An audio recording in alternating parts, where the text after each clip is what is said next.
Устаз, орозонун белгиленген убактысынан 1-2 минут кечиксе, эч нерсе болбойбу?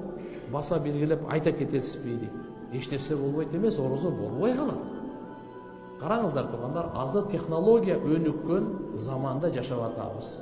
Кудайга шүгүр, муфтияттын сайтында ар бир райондун бардык убактысы бар. Мисал айта турган болсок, Каракол деп коелу. Мейлиби? Же болбосо Алай дейли. Же болбосо Атбашы дейли. Же болбосо Талас, же болбосо Баткен, Лейлек дейли.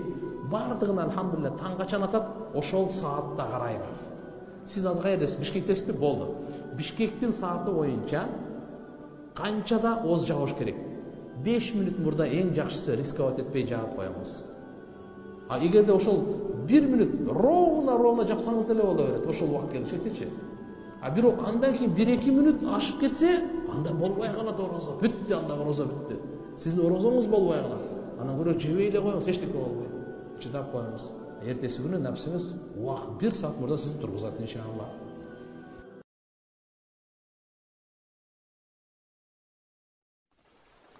Оозду кечирээк ачса не болот? Учурунда ачуу сүннөт. Учурунда ачуу, анткени Пайгамбар саллаллаху алейхи вассалам учурунда ачкан. Шашылып ачкан керек болсо. Сүннөтү таштап коюу бул макрух. Макрух деген Аллахка жакпаган иш. Эмнеге? Ден соолук ооруп калышы мүмкүн да. Чаңкап атасы, суусап, курсак ачып атат. Адам өзүнүн ден соолугуна зыян кылып коюшу мүмкүн. Убагында ачыш керек.